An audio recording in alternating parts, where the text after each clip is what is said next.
BFM Business. Midi, l'heure H. L'invité avec Edwige Chevrillon. Notre invité, c'est Thibault Langsade, l'ex du MEDEF, mais il est aujourd'hui le patron du groupe Jouve. Thibault Langsade, merci d'être avec nous. Il y a beaucoup de questions à voir parce qu'on a l'impression que le social est un peu devenu, redevenu la priorité du gouvernement avec cette nomination de Jean Castex que connaissent bien les syndicalistes. Il a dit qu'il fallait repartir tout de suite dans l'action, qu'il n'aimait pas le consensus mou et il veut tout de suite repartir notamment sur le Ségur de la santé et la réforme des retraites. D'abord, comment voyez-vous cette nomination? C'est un peu la question rituelle de ces dernières heures. La nomination d'un Jean Castex, ce type de personnage, de personnalité à Matignon, Thibault Langsade. C'est d'abord un personnage qui comprend parfaitement bien les rouages de l'État et qui a une fibre, on va dire, assez forte avec les partenaires sociaux. Donc ce n'est certainement pas pour déplaire, à mon avis, les organisations patronales et syndicales.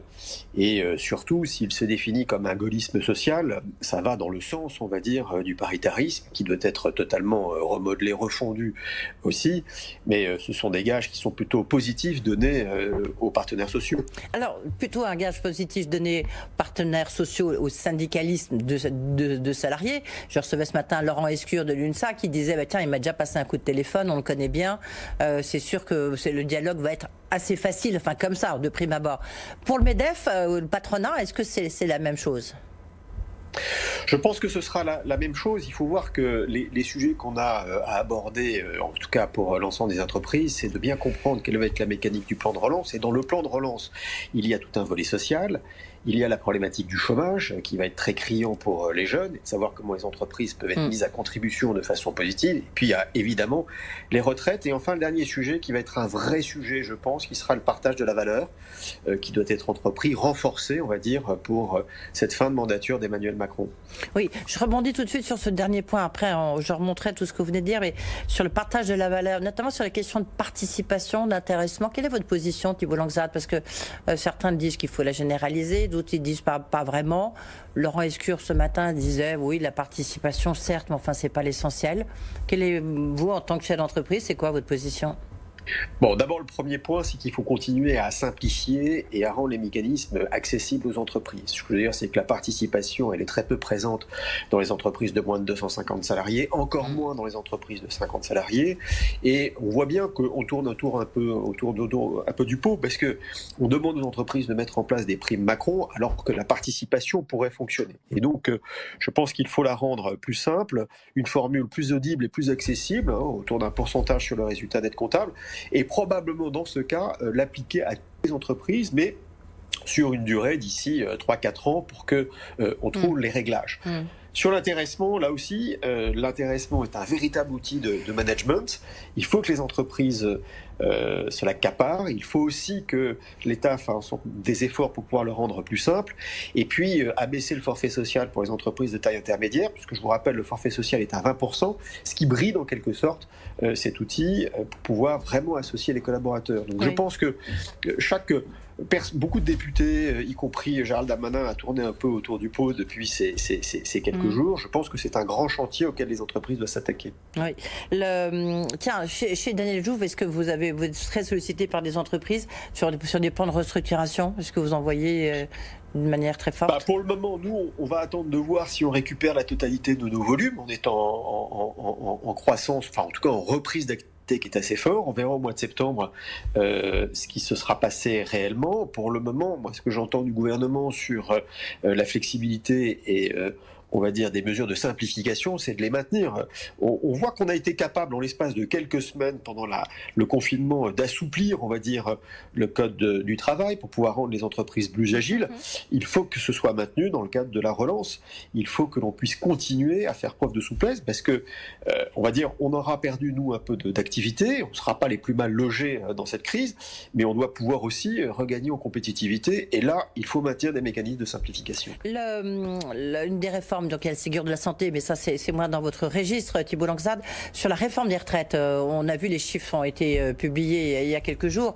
Le déficit, il va être de 30 milliards cette année, déficit sur le système des retraites, alors qu'il devait être que de l'ordre de 4 milliards, et dont 27 milliards uniquement sur les salariés du privé. Donc il y a urgence à faire quelque chose. En même temps, du côté des syndicats, on dit, alors peut-être reprendre l'expression de Laurent Berger, on ne va pas se foutre sur la gueule une fois de plus. Laurent Escure dit il y a peut-être d'autres priorités. Quelle est la position du patronat par rapport à la réforme des retraites? Je vais faire attention, mais en tout cas, ce qui est clair, c'est qu'il y a une forme d'accord sur le régime des retraites qui était par points et qui est sur l'universalité. Oui. Donc là, j'ai envie de dire que une partie du chemin est fait. Je pense que les tensions qu'il y a eu avant le confinement étaient sur les paramètres financiers. Ce qui est important, c'est que le gouvernement... Et l'âge pivot.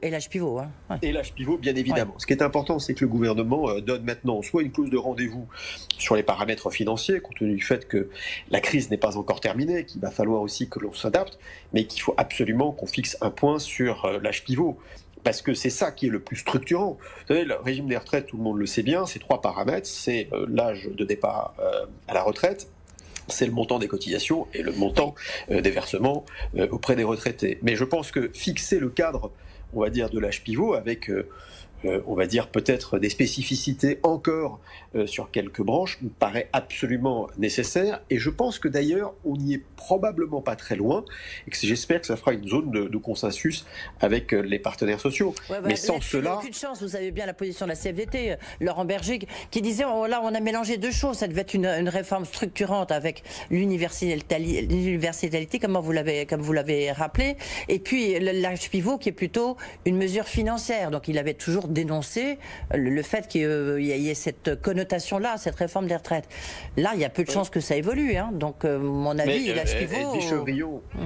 Edwige Chevrillon, vous savez bien que les régimes des retraites complémentaires ont été sauvés par un âge pivot. Oui, et donc, je pense que cet accord-là doit pouvoir trouver son équilibre. Je pense qu'il faut trouver maintenant une formulation et un habillage pour que Laurent Berger ne semble pas se désavouer. Mais la clé de la solution est là. Oui, on sait que la clé de la solution est là, peut-être. Mais est-ce que vous ne pensez pas que cette réforme des retraites, d'après les déclarations qu'on a pu lire ici ou là de Jean Castex, on va aller vers une réforme en douceur, on va aller donc dans un premier temps sans âge pivot. Oui, mais s'il n'y a pas d'âge pivot et que c'est une clause de revoyure en 2023, la ficelle sera un peu grosse, donc ce sera pas satisfaisant. Mais donc c'est reporter les problèmes à plus tard. C'était ça qu'il se préparait. Je pense que si on veut donner un acte fort, on va dire, de sérénité par la suite, il faut absolument déterminer l'âge de départ à la retraite avec toutes les mesures de spécificité. Mais si on n'a pas ce point, ce ne sera pas raisonnable. Ce ne sera pas raisonnable parce qu'on n'aura vraiment pas résolu le problème. Et si c'est pour reporter sine die ou à 2023, la retraite ne sera pas aboutie. Sur la question de l'emploi des jeunes, j'ai encore 2 questions sur l'emploi des jeunes. Est-ce que vous seriez d'accord pour prendre un jeune, chaque chef d'entreprise prend un jeune dans son staff? Voilà. Oui, moi, faut voir quelles sont les modalités, mais nous, on est prêts à cela, on est prêts à prendre davantage d'alternants et en forme d'apprentissage dans les activités du numérique, donc ce ne sont pas tout à fait les mêmes personnels, mais on est tout à fait prêts à le faire, à jouer cette carte de solidarité. J'ai moi-même ouvert beaucoup de stagiaires, plus qu'il n'en fallait, pour pouvoir aider, on va dire, ces jeunes qui vont se retrouver en difficulté. Ça nécessite une prise en charge de la part des équipes, parce qu'il suffit de prendre ces jeunes, il faut aussi leur donner des missions, mais on est tout à fait prêt à jouer le jeu, à amplifier avec les collaborateurs pour prendre davantage de ces jeunes qui vont se retrouver dans une situation très difficile, et je pense que chaque entreprise devrait faire de même. Le plan de relance, il y a des fuites ici ou là, des fuites orchestrées. Est-ce que c'est vrai? On parle d'un plan de relance à 100 milliards d'euros avec des lignes de force qui seraient sur la technologie, l'écologie. Bon, est-ce que ça vous paraît? Qu'est-ce que vous attendez, vous, d'un plan de relance à la rentrée? J'ai envie de dire que le plan de relance, on en connaît déjà les grandes lignes, parce qu'il a été dévoilé pour l'automobile, pour l'industrie aéronautique, et donc on voit à peu près comment sont répartis les angles. Le point auquel il faut qu'on fasse extrêmement attention, au-delà des vœux pieux que le gouvernement peut mettre en avant, qui est la transition écologique et l'accélération, on va dire, de cette transition, nos entreprises ne peuvent pas aller plus vite que la musique.